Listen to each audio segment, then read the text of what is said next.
Hello and welcome back to the channel, Rookie Card Collecting Friends.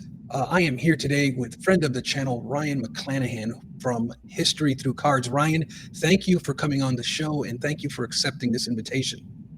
Thank you. I really appreciate it.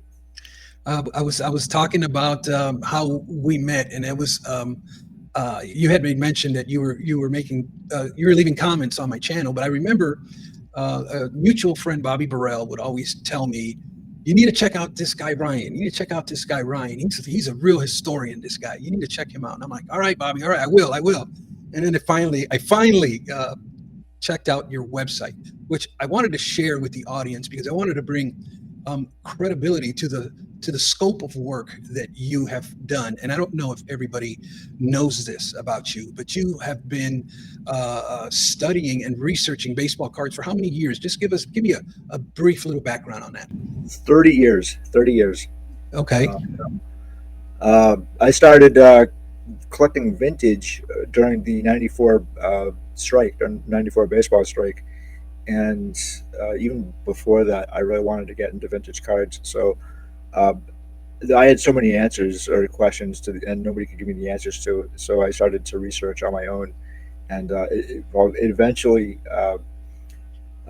really kind of made me become a writer. And a researcher. So I do a lot of research and writing for SABR as well. Do you really? Now, and how long have you been researching and studying and writing about pre-war cards? About 30 years. The same? Okay. Yeah. Because I know your scope of work, the breadth of everything you've done, to me anyways, I could be wrong, but it seems like heavy emphasis on pre-war especially. And I don't know if a lot of people even know this, or they should know this by now, but you also create YouTube videos on the topic, and your name of your channel is History Through Cards. And just an amazing scope of work that you've done here with over 230 videos. And tell us what inspired you to start a YouTube channel.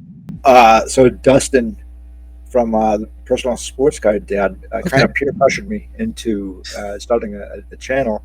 Yeah. And I was like, okay, fine. I hemmed and hawed for forever because I don't like editing, and a lot of the research takes a long time. Doing a video, as you know, is really time consuming. But I'm actually really glad I did it, and it's at this point it's really kind of for me than anything else. During the pandemic, I almost gave up the hobby altogether. And, oh no! Yeah, and so like the hobby it's about sports cards, but it's also about meeting people and the camaraderie you get from the hobby. And that was really missing during the pandemic. So I almost threw in the towel, but I really wanted, the education part is really important to me. And so I think it's another reason why I started a channel too. So I could learn about this stuff and then maybe teach other people as well. Yeah. And I also wanted to show the audience this amazing website, Ryan, that to me, I love this on the very banner page here. You have a quote by Jefferson Burdick, which is so apropos to the introduction of your website. But again, I'm talking the scope of work here is just absolutely phenomenal. You can't really appreciate it until you actually dig into some of these articles. They are just absolutely amazing, as we can see here, the way you have things structured and very researched, and you're into detail, and it's just amazing work, man. I really have a high level of respect, and Bobby Burrell was right. You are truly a hobby historian in every sense of the word. So I just wanted to shout you out and encourage viewers to appreciate and engage with your content as well. I appreciate that. Ryan, as you know, I invited you on because I wanted to talk about rookie cards in the pre-war era. And the reason why I started this exercise is because, first off, it's been asked of by my audience, by my community for quite some time now. But I just find that this era of cards has always been, probably not for you, you probably understand it a little bit better than I do, but it's always been really like inconsistent as far as a set of standards to go by or follow. And a lot of people will criticize, like saying, hey, you can't try to add today's standards to yesteryear's product. And I totally agree with that. That's something I've always spoke against. But it's also, to me, one of them things where there has to be a foundation. There has to be some basic guidelines or principles that do apply, that can apply. Would you agree with that or disagree with that? No, I agree with that. There was Jefferson Burdick he founded the hobby. He and his fellow card collectors, they laid the foundations of the hobby, and we basically have like at least 80 years of tried and true methods. They get tweaked every once in a while, or they get either forgotten about because one generation does not teach the other generations correctly, or that the information found in our hobby publications is scattered. So there's a lot of gaps in the hobby history, which will tell us, these publications will tell us in the writings that Jefferson Burdick had.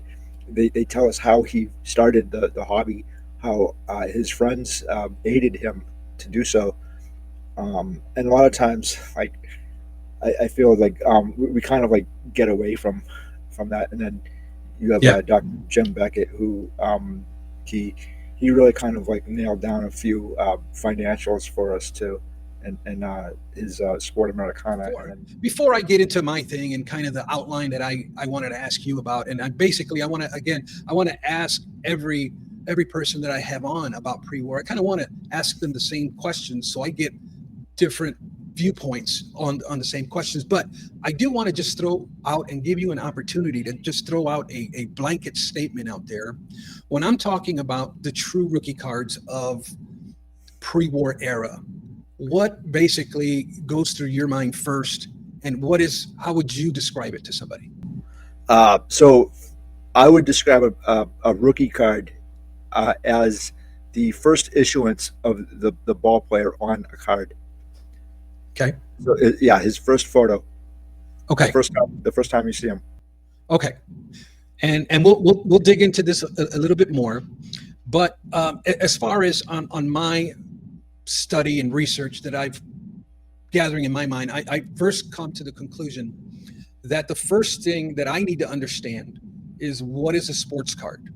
And I think, to me, that's critical in understanding what a true rookie card is in the pre-war era.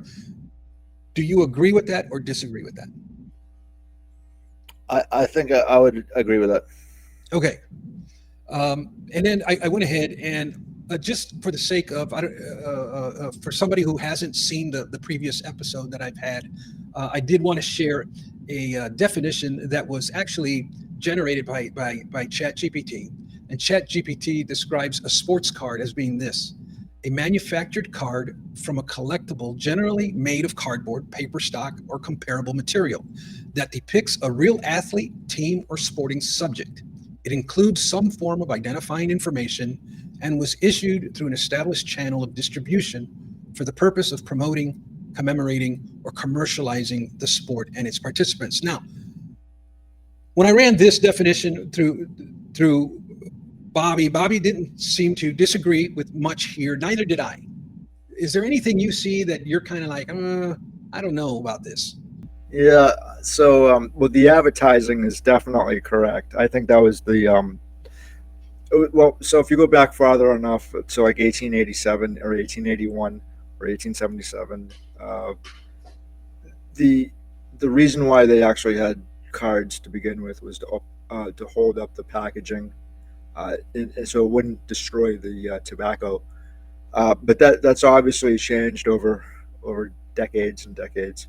So I think really it does two things: it promotes the product that they're selling, and then it promotes or it advertises both the sport and the player. I think maybe third, the player, and mostly the product. So if that makes any sense. Okay. But now let's look at, because now if we're all agreeing so far that a pre-war rookie card should be considered a sports card, that it's made of paper, that it has identifying marks of the player and or team. And we have this generic list of what a sports card is. And that means naturally then that's going to exclude some things, at least in my eyes and from where I sit. And so then I start to question things like photographs. What is your take on photographs being considered rookie cards? And I'm talking about cabinet cards, studio portraits, or actual real like type 1, type 2 type photographs. Do you consider those as rookie cards? No, I don't consider photographs as rookie cards. Okay. And what about like postcards? That's a gray area. Okay.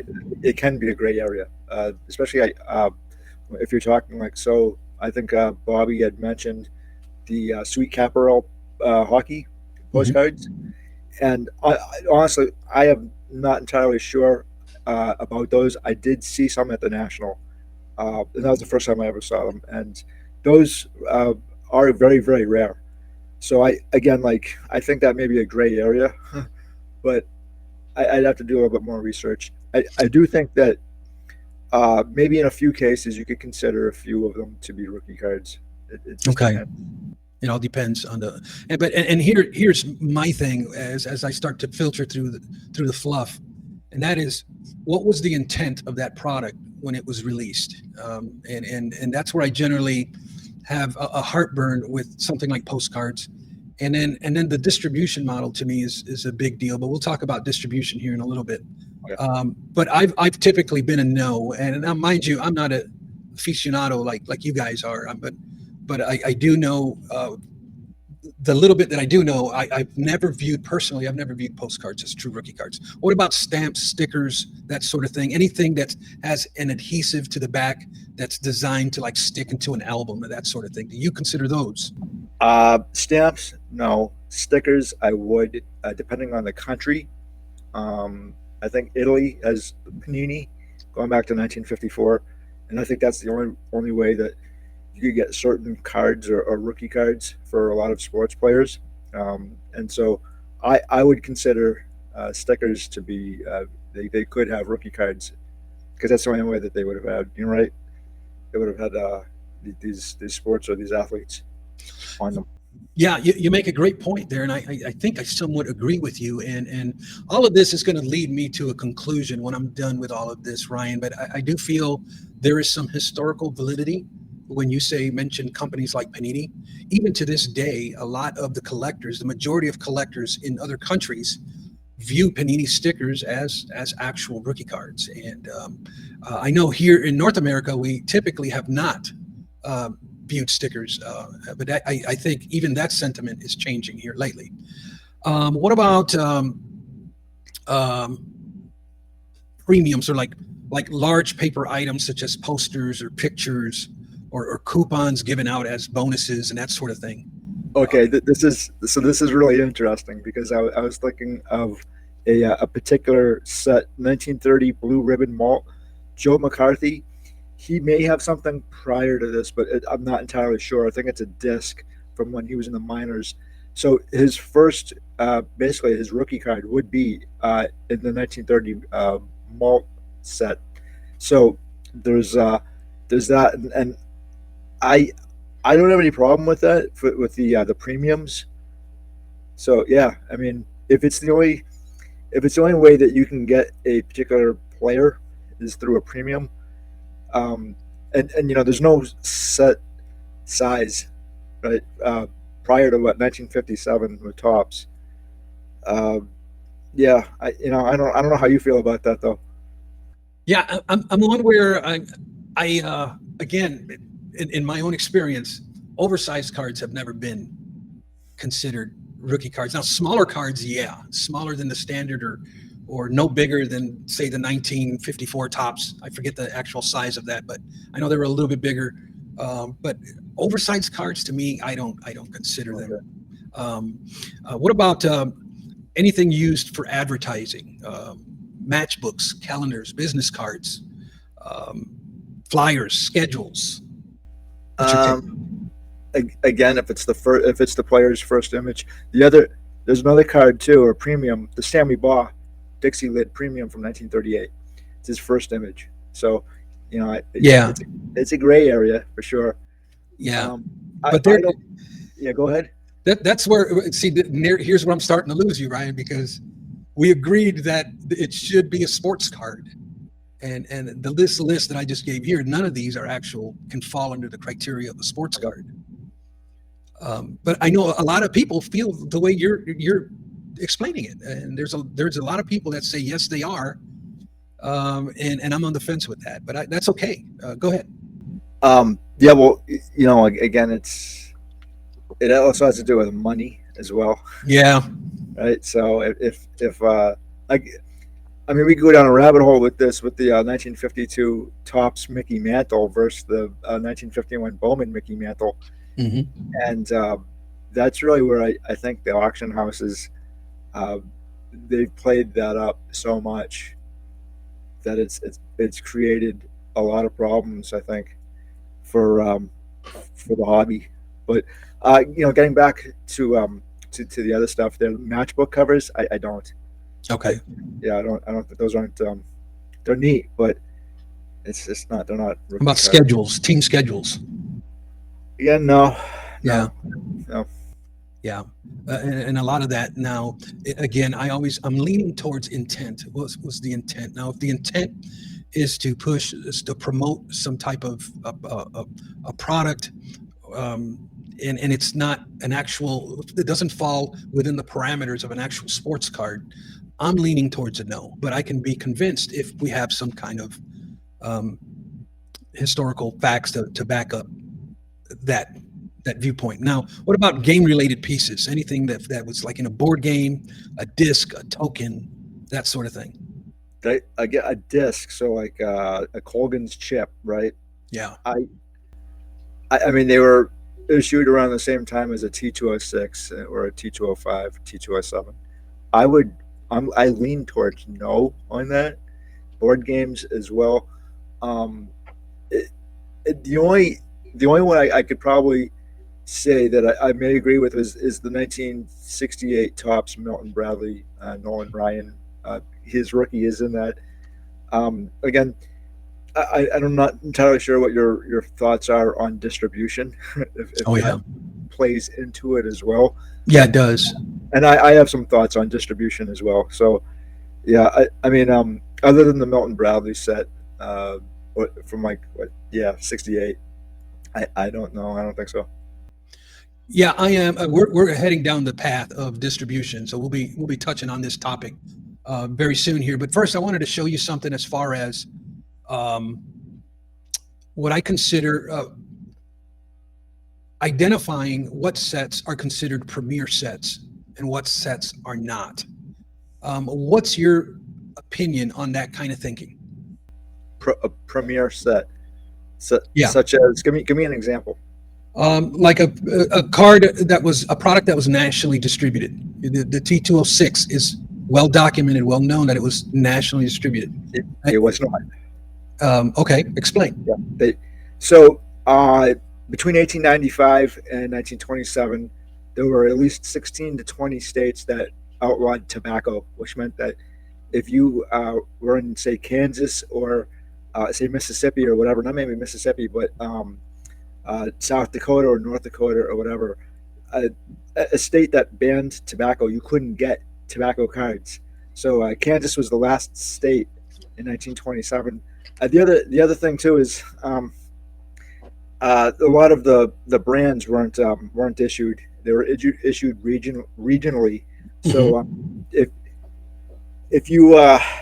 If you wanted, say, sweet caporal or whatever, I think there were like um, two different variants of strength of tobacco. It really depended on like where you were in the United States if you could get that particular brand or that variant of tobacco. So and it really kind of like fell down to the jobbers to supply this stuff. So not every state was you could get tobacco products or these tobacco cards. So Okay. yeah, it wasn't a national issue. And Well, the other thing too is sorry to interrupt you, but no, you're good. 1933 and 1934 Gaudis were nationally issued sets, Hmm. But that depended really on two things, and one of them was the Copyright Act of 1909, and uh, whether or not the manufacturer sent in the cards to the patent office as well. So my understanding is that if the company didn't do this, then their product would not be allowed to cross state lines, and so the high number series in the 1934 Gaudi set didn't leave Massachusetts, and neither did the 1941 Gaudi as well. Interesting, interesting. So that kind of ruffles the feathers there on that. Now, here's how I've been thinking about this, and it's breaking up distribution into three categories, and that would be national distribution, which back in that era is probably few and far between. But then regional major and regional minor. Regional minor being things that were more niche down to like one city or perhaps to one specific um, brand or restaurant or something in a specific region of the country. And that's more considered regional minors, and regional minors cannot be or should not be considered as a player's true rookie card. But regional major and nationally distributed can be. What's your take on something like that? Okay, so like say the Cafe Du Monde cards from the 1920s, they were issued out of Cafe Du Monde in New Orleans, so that would be a very minor, right? Mm-hmm. And then you would also have the 1947 Tip Top set too, that has, well, I would say that it's uh, the first appearance of, say, Warren Spahn, Yogi Berra, Ralph Kiner, uh, and uh, I would consider. I mean, those were only issued uh, for the they were issued to the cities where those teams were. So if you were a fan of Phil Rizzuto and you were in Pittsburgh, you wouldn't be able to acquire any New York Yankees, and vice versa. So that's just how they did it. And again, like I'm not entirely sure what the reasoning was back then. So then, would you think that splitting up those for the sake of lines of clarity, do you think it's fair to say then that um, a regional major, something that was released in the upper northeast portion of the country and it covered, a good cluster of about 12 states, I think that should be allowed and considered as a true rookie card, as opposed to a little oddball release that was in one city. Would you say that's fair to say or no? Yeah, I mean, back in like say the 1930s and 1940s, up until probably Jim Beckett came along, I don't think that any of our hobby pioneers actually spoke about rookie cards. So, I mean, it would have been nice to have a Right. little bit of clarity from those guys, but Yeah, would have. It yeah, they wasn't a just thing, man. It wasn't a thing. no, no, not at all. I think Jim Beckett was the first, actually. Yeah. So again, like, would it be nice to have for everyone to have or obtain a rookie card? It would, but then like I would like a 1951 Bowman Mickey Mantle, and I can't afford one. So, Yeah. Yeah. it's kind of like the haves and have-nots, and it, like some of the stuff is just beyond me, right? It's above my pay grade. All right. I'm gonna shoot out some uh, what is considered quote unquote premier sets that were assumed to be broadly distributed or nationally distributed. I'm going to read them off to you, and you tell me yes or no with maybe a sentence or two on it. You ready? Yeah. Yep. All right. So you already gave us T206. You said T206 was not nationally distributed. Right. Am I correct on that? That's Okay. what it looks like. What about the T205 gold borders from Same. 1911? Yep, they both the T205 and T207 both fall into that category as the T206. They're showing it here. It's also an American Tobacco Company release that was nationally distributed. You're debating whether it was nationally distributed. Yeah, it wasn't. It wasn't. Okay. That's how about the T202 Hassan triple folders? Anything that the American Tobacco Company issued, it falls under the same as the T206. Okay, then if we remove the moniker of nationally distributed and replace it with regional major, would you agree with that? I would. Okay. How about Cracker Jack? E145s, ones and twos. Well, okay, so I wasn't around in 1914 or 1915, despite what most of my friends say. Uh, I'm not entirely sure. I want to say yes, that they were. They were inserted inside boxes of Cracker Jack. Cracker Jack was nationally distributed across the U.S. Okay. So, Gaudi, 1933, 1934, what is considered to be the true gum era, national release from Boston. They were national. There was a national issue. And 1941 was not, though, and I'm not entirely sure 1939 was. Okay. The National Chicle Batter Up, 1934 through 36. Since there's no copyright on the card itself, I haven't seen any documentation, any documented proof that it left Massachusetts. It could have. I just haven't seen it. Okay. Yeah. So the Diamond Stars, they have a copyright date. So that was a national issue. That was going to be my next one. Diamond Stars. Yeah. And I would actually preface too that the 1934 Gaudi high numbers were not they were a regional issue. They did not leave Massachusetts. Okay. And what about the play ball? What's your opinion? 1939 through 41. Yeah, they were distributed widely across the country. U.S. Caramels, 1932. I think they were. I think they were. Yeah. There was another Massachusetts company. And then lastly, Sport Kings. What's your view on Sport Kings? The same thing. I'd say that they fled Massachusetts. So the national. I think they are. They are considered a multi-sport product, and that's a different topic altogether. But they are considered nationwide. Yeah, the problem is as we age and get older, there's no one left alive today to definitively say what they were collecting in the 1930s, except we do have a few documented cases of kids in the 1930s collecting this stuff. But Woody Scharf, for example, he had been collecting Gaudis in 1933 and 1934, but he only documented it in 1970. So as time goes on, it's going to be a little bit more difficult for us to definitely say whether or not these cards were issued as we think that they were today. So if that makes any sense. So let's look at now some brands that are considered, and this research was more on baseball because that was the predominant sport of that era. But these are some brands that were labeled as regional majors. Okay. E90-1 American Caramel.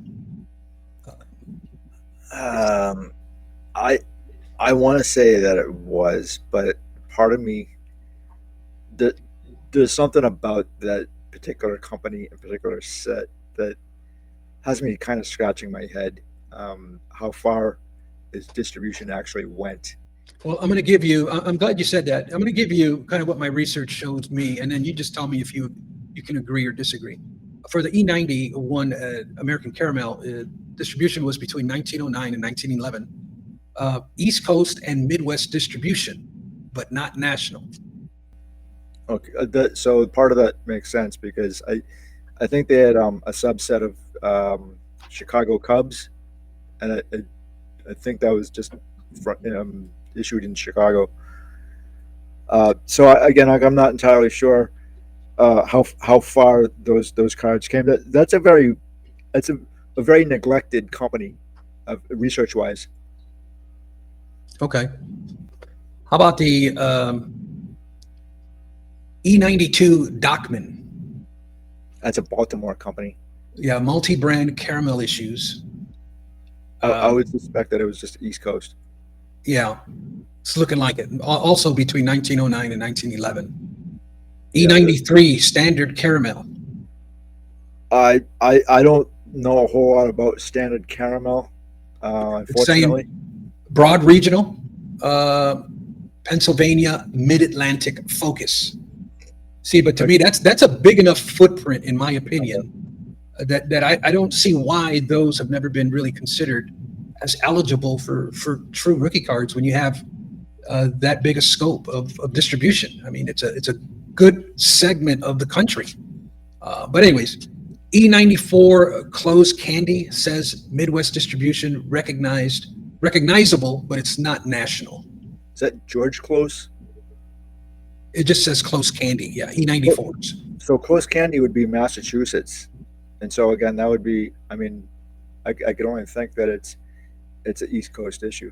East Coast issue, right? Yeah, if it's George No, Close. to me, if it's Massachusetts only, then I wouldn't agree with giving that a regional major designation for distribution. E95's Philadelphia caramel. The name says it all right there, right? Yeah. So with George Close candy as well, what they used to do is there's a lot of overprints on the backs. So other companies apparently would take those cards and then print their own advertising on the backs of those cards. Yeah. So I think that happened more often than not. How about M101 sporting news, national paper circulation? Yeah. But actual card distribution was retailer based. I don't know what that means. Do you? Yeah, I do. So the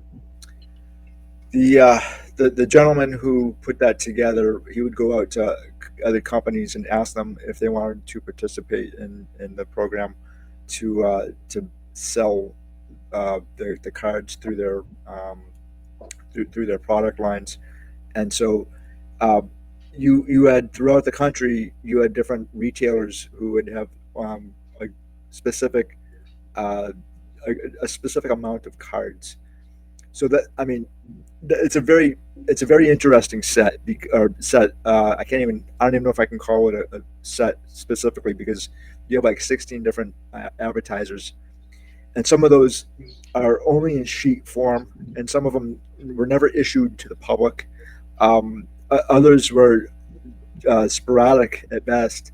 So I don't know if any of those can be considered a nationally issued set. I would agree with that. What about regional major? Can we give it that designation?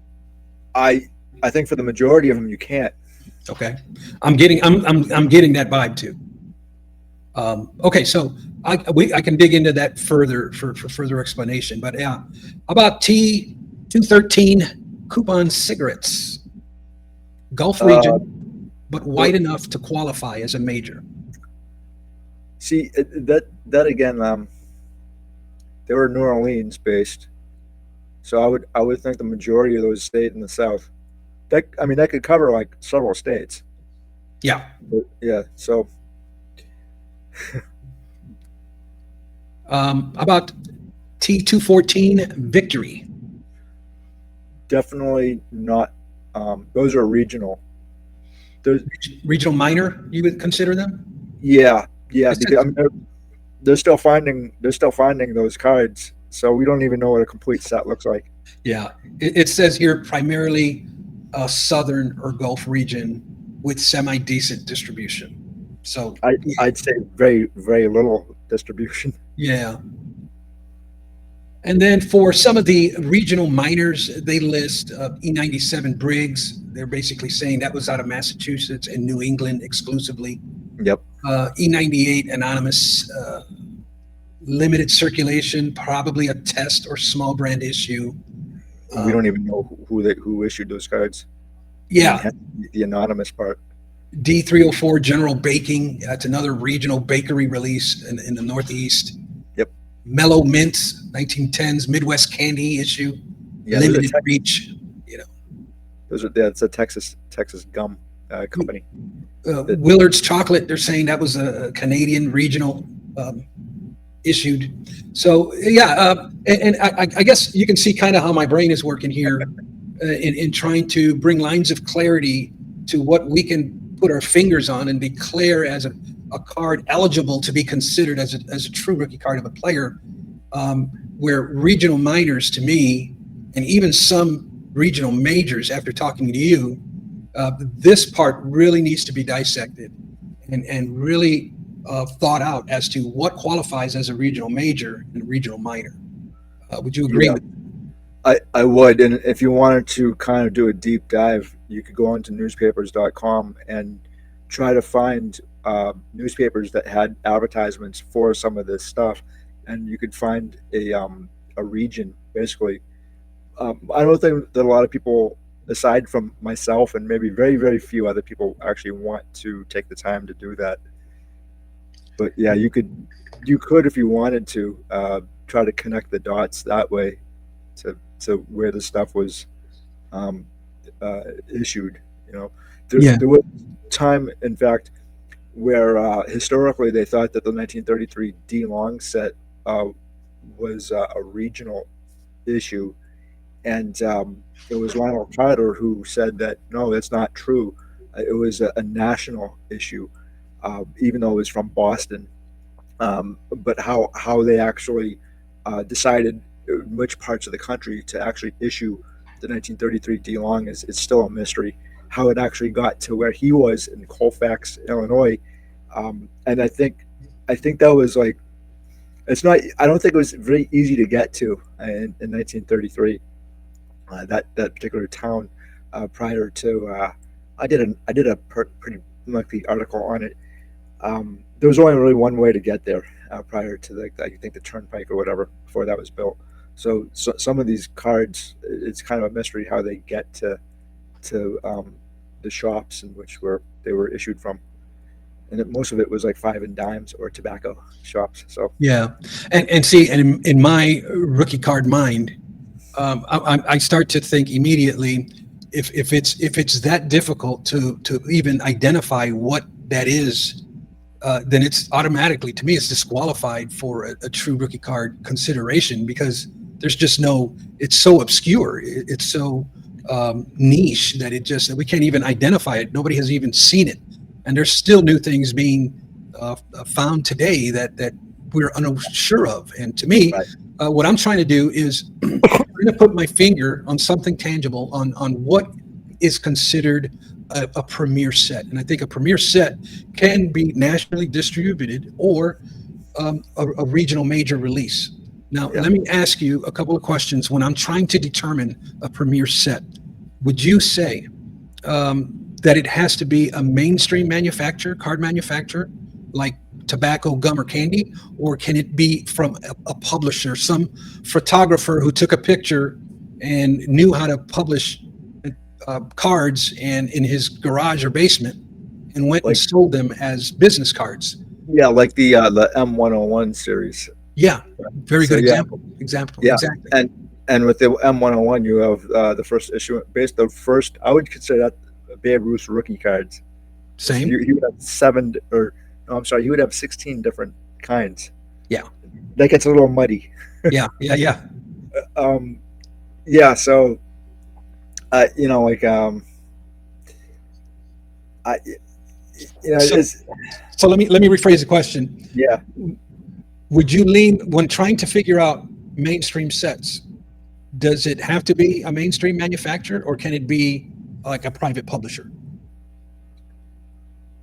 So that can be a very gray area, and I'm going to try to give you a black and white answer. Okay. So Black and white, you get gray. Go ahead. yeah, so I would say it has to be mainstream. But then if the farther you go back, what is mainstream? Right. I hear you. You Now you're know, making sense there. Yeah. yeah, it's because today we have Tops, we have Panini, we have Fanatics or whatever the case may be. A lot of it is black and white, but it never started out that way. Yeah. And then again, to your point, um, cards have been around since 1863, Yeah. and in tobacco since 1877, right?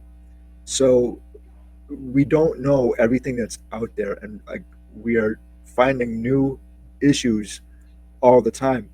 So that may say you have like a T. I'm just gonna make something up here. A T206 John McGraw. Someone says it's his rookie card, right? But now somebody finds like a 1907 John McGraw, and listen, it could be anybody. I'm just giving out John McGraw as an example here. Right. Um, like kind of like that's probably a bad example on my part, but I I hope you understand that um, these things get pushed back. Uh, Not all the time, but here's probably a better example. Um, Prior to like 1987 or 1990, both 87 and 91, we didn't know, 87, we didn't know that there was a 1916 Tango eggs until that issue was found. And then prior to that, 1910 Darby chocolates. They were only found in 1982 behind a wall. So my point is that we don't know what else could be found. Something could be set in stone, pretty much, on whose rookie is in what set, until we find something that is um, prior to Right. that. Right. But a lot of times we can't identify it. I don't.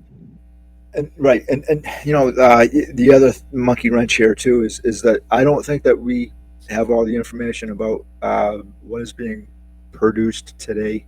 I think 30, 40 years, maybe 50 or 60 years in the future, we're going to have, hopefully, we're going to still have hobby historians that are going to look at this era now, between, say, 2000 and 2025, and we're going to find cards that we didn't know anything about now, or rookie cards. Possibly, yeah. All right. So getting back on with trying to figure out, trying to narrow down what truly is a premier set with broad distribution. Should we be considering the checklist size and the player representation in that set? So if something's only got 17 cards in the set, or only 17 known cards, should that be considered as a premier set, or no? Or does the checklist size matter? I don't think it does. You don't think it does? Right. I do think though maybe copyrighted cards should count. Copyrighted cards should count. Right. Okay. And if they're not copyrighted, how do you feel about them? Again, they didn't go through the proper channels.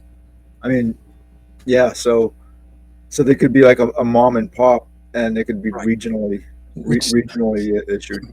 Which seems like there's so much of that. And I'm not an expert, okay, I'll admit, but in the little bit that I've gathered, it seems like there's a lot of that going on in this era. Yeah, especially because we just don't have all the documented evidence. Right. It's Right. all over the place for the most part. So that's hobby- problematic. Not as a collectible. It's not problematic as a collectible. It's not problematic as it being cool or valuable or rare. That's not what we're talking about here. We're trying to determine, or I'm trying to determine, which ones fall closest in line with an actual rookie card. And stuff that's not copyrighted, stuff that's made by mom and pop shop in the basement or in the garage, to me, personally, I'm a no. And I know that might be different for everybody, and that's okay. Right. But another one that I want us to consider here, should it have cultural significance or hobby acceptance? Which of the two is more important? Cultural significance or hobby Acceptance. acceptance. Well, hobby acceptance shifts, right? So, Yep. I mean, you know that, and I know that because we've been around the block for a while. But I would say the latter. Yeah. Is much more important. Yeah, I agree. Should there be presence of major stars or Hall of Famers within the set? So, stars probably, Hall of Famers. If they're still playing, nobody is a lock, as far as I'm concerned, for the Hall of Fame until they get there, and you don't know when that is. But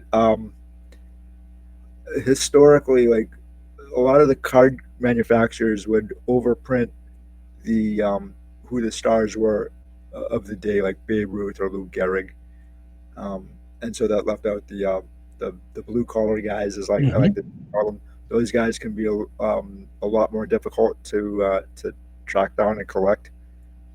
Yeah. Because Babe Ruth sold, Glenn Wright, not so much. Yeah. I want to go dig into now, like a core criteria. We were talking about how do we determine a premier set. Now I'm going to move on to what would we consider like core criteria. What can we tangibly put our finger on and say this is a core criteria to try to determine rookie cards in this era. First major appearance. Yeah, that has to be right. Yep. Wide distribution, meaning nationally or regional major. I don't think it has to be widely distributed, but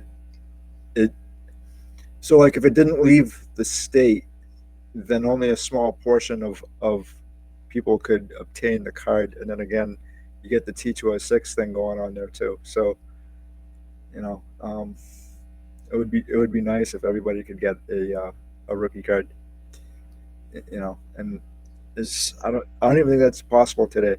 You know, for pre-war era, I don't think so. Yeah, I don't think so. So you're leaning more towards you don't like the term wide distribution. You would prefer a regional minor be defined as only one city or state, right. But anything 2 or more states should be considered regional major. Am I understanding you correctly? Yeah. Okay, that's fair.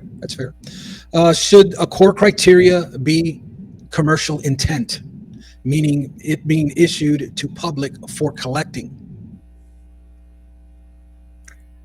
Yeah, but some issues were not issued for the public, like the Boston Garter sets were not issued for the public. But aside from that, I think that it's advertising for the company and advertising for the player or their team. So when I'm saying commercial intent, to me, intent is very important. But to me, it basically comes down to either tobacco, gum, or caramel, which was in that era. That's what made the commercial intent broadly distributed. It was meant. I see. Yeah. It's meant to be a collectible, you know. Yeah. So I don't know. That's how I feel about it. I don't know if you feel the same. Yeah, I mean, the way that the American Tobacco Company got more people involved in smoking was through their sports cards. So yeah, that was just another way to garner more smokers. How about a structured checklist? Should that be part of the criteria? Should it be part of a documented set? It should. And it should be, but you know. Right, but then we fall into now it falls into oddball. And should oddball be considered for a true rookie card? Yes. Oddball should. Okay. Well, define what an oddball is. Something obscure. Like the 1933 D-Long? It can be. Okay. Like a novelty issue. Okay. I mean, I love oddball cards. Sure. But yeah, I mean, I have no problem. I have no problem with a lot of oddball cards being rookie cards, as long as there is a fair amount of distribution. So if it doesn't leave, say, Massachusetts, then you could consider the 1941 Gaudy set to be an oddball issue. The 41? Yeah. Yeah. Yeah. So, or the 1941 double play. Yeah. I mean, I have yet to see if that set was actually issued outside of Massachusetts as well. I think it was. I did an article on that, quite lengthy. But that set again it's a little mysterious still after 80 plus years. So. And the last core criteria that I want to throw at you, Ryan, here is a career timed release, and meaning that the card should be issued during or near the start of the player's career. I know it's hard to pinpoint. Debut season is very prevalent in today's product, but Right. back in this era, it was not. It was not a thing. So I think when it comes to first appearance, I think a lot of that needs to be taken into consideration as far as first appearance on what is my first question, and then is it the first appearance his second year, or is it his third year, or his fifth year in the league? And that to me should also be a core criteria. Tell me how off the rocker I am with that, if you want to. Oh, okay. Okay, so the first thing I think of is Bertie Tebbets, and I think he played from like 1936 through like 1952. But his rookie card, I believe, is like 1951. So you have a few cases like Wow. that. Right? Yeah, yeah. Yeah. So like you have players who have had or played well prior to their actual first issuance on a card. Um, as far as the card set being manufactured in the beginning of the season, the 1933 and 1934 Gaudi set was issued throughout the season and then up till October, and maybe even after that. I think that might be a little unusual. I do know that there was a court case several years ago where no set could be issued after opening day for baseball.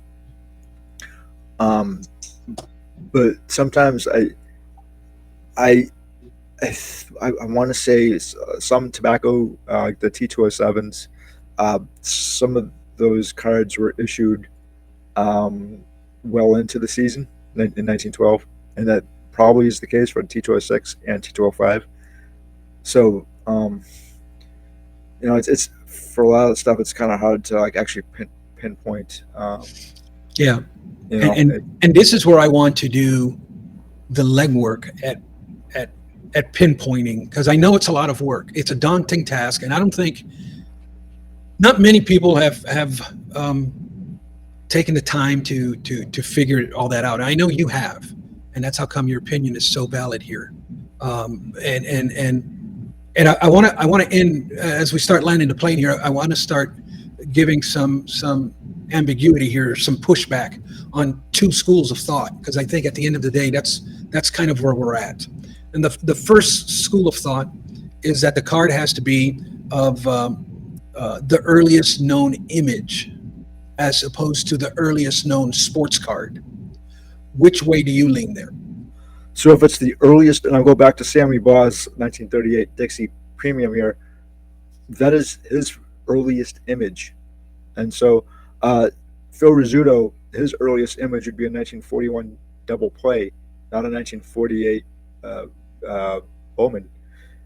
A lot of the tip top cards of the Yogi Berra and Warren Spahn and Ralph Kiner and those guys, those are their first images.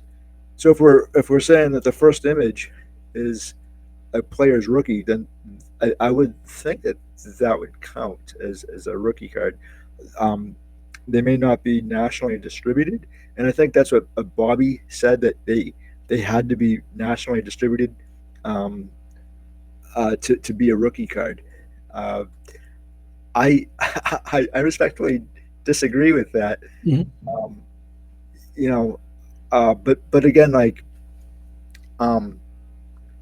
it's I don't think anything is set in stone.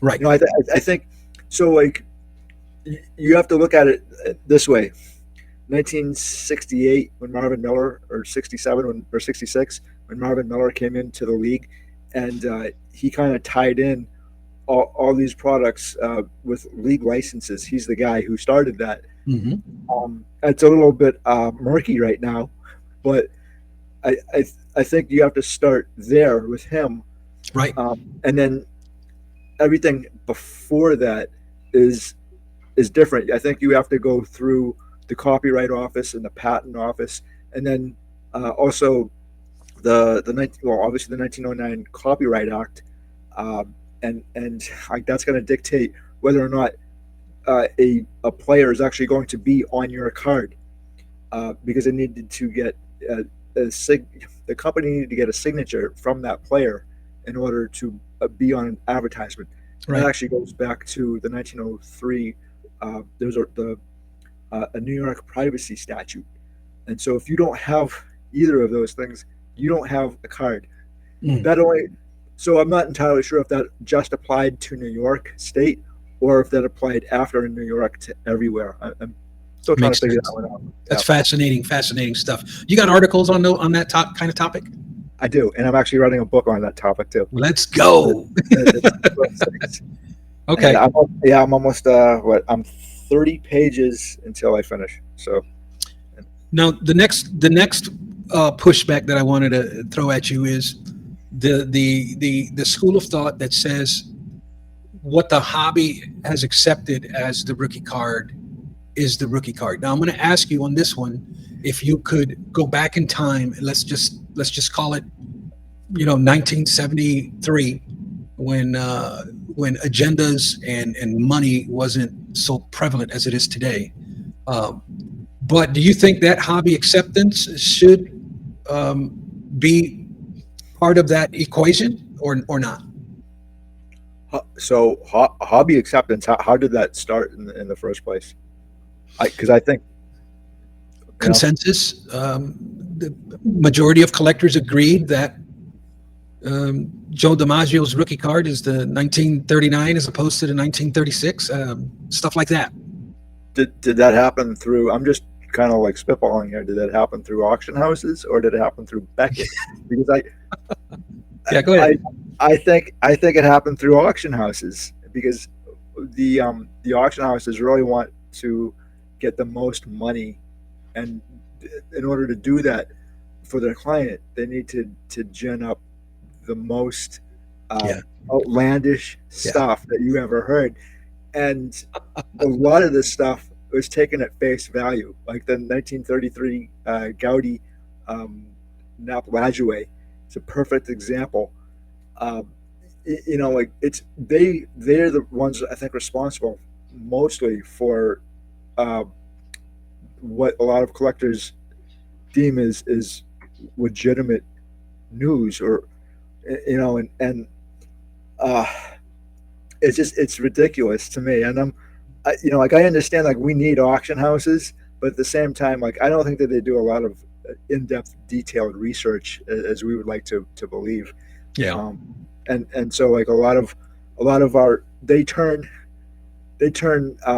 myths into reality, Hmm. and then on top of it too, like you do have Beckett at one point in time, and they Beckett used to have every card in the 1933 listing as a rookie. Well, Babe Ruth's rookie card cannot be a 1933 Gaudi if you Yeah. got a 1916 M101. Yeah. They changed that, I believe, in the later issues. But yeah, I remember that Yeah, 33 Babe Ruths were considered rookie cards at one point. yeah, and a lot of this really just comes down to education, and it's up to everybody, I think, to educate themselves. However, I'm always around. I know you're always around too to help people out, but Yeah. we all come at this the same or differently, right? So like when I first started out, I didn't know who Jefferson Burdick was. I overheard two collectors, a collector and a dealer, talk about him, and in my mind, I thought he looked more like Raymond Burr. No, he absolutely does not look like Raymond Burr. But for some stupid reason in my head, that's what I had pictured of him. So it really kind of comes down to I think to education, and we kind of need to educate other generations, because the thing is that information that was once talked about on maybe a weekly or daily basis with our pioneer card collectors, that disappears over time. It does not trickle down to every generation, and it gets lost. So like I think we probably have to do a better job of making card collectors or want to study history. And the other thing too uh, is that it, the values of these cards is one thing, but um, why are they valuable? You need to tell people why these cards are valuable to begin with, who the players are, right? In my on my channel, I talk about the forgotten players, guys who probably had a cup of coffee. I talked about George Mitterwald, and people are like, "Who's George Mitterwald?" Well, you have to have an interest there. How do you get someone interested in the players and in the cards? You know, You learn about that. Yeah. Yeah. But if people are all they care about is the value of money. the card, Yeah. it's Yep. How rare is it? How much is it? What's the last comp? yeah, And yeah. And here's the other thing: is like I don't like to talk to, I don't like to tell people that I'm a card collector anymore, because the first thing that I always hear is, "What's your most valuable card?" right. And I'm like, "Wait, are you trying to rob me?" And Mind your own business. yeah, I would rather have someone ask me, "What is your most memorable card? What is the card that you like the most, and Right. why?" That makes more sense, right? Yeah. Yeah. Ryan, as one last question here is before we land a plane here. This is a definition of a pre-war rookie card. I want you to nitpick it if you feel the need to. Player's first widely distributed, commercially intended card issued before 1948, during or near the start of their professional playing career. That's a pre-war. That's what they say a pre-war rookie card is. Yeah, this is ChatGPT definition. Oh, okay. I mean, Chat GPT needs to go back to school, but um, I've had my issues with Chat GPT. Yeah, I have to. I have to. Yeah, I think it is everything that I just said it was like, and it really depends on the issue. I mean, post-war is a little bit easier, I think, than pre-war. And there needs Yeah. to be a little bit more education, and kind of like digging through a lot of paperwork, especially for the brands, and like how these cards are actually distributed from state to state. It's not easy. It's not easy work, but I think you are the man for the job. Yeah. If you have another 50 more years to go, I think. Yeah, better me than you, right? I hear you. No, but I do want to end with this. Ryan, thank you so much, man, sincerely, for coming on, sharing your opinions. I do want to leave the audience with end screen here. The video to the left, to the viewer's left, is going to be the first interview with Bobby Burrell. And the second end screen is going to be a video from your channel. You tell me what video you'd like for me to put up here on the end screen, Ryan. Oh man, it doesn't really matter to me. And I'll tell you, the video that I've had the most views on, actually two of them, Brooks Robinson, his 67 tops, and then I did a video on Billy the Kid. I've got so much crap on that one. I can't even tell you, but I can't believe I'm a sports history channel, and I've gotten more views on that Billy the Kid video than anything I've ever done. So unbelievable. Which one would you like up there? The Brooks 67 Brooks. All right. Yeah. The video to the right hand of the viewer is going to be a video from Ryan McClanahan's channel on the 67 Brooks Robinson. Ryan, you're a gentleman and a scholar, brother. I thank you for your time and for your input. Yeah, thank you very much. I really appreciate this. That's going to do it for this episode, folks. Thanks for tuning in. And until next time, buenos nachos, muchachos.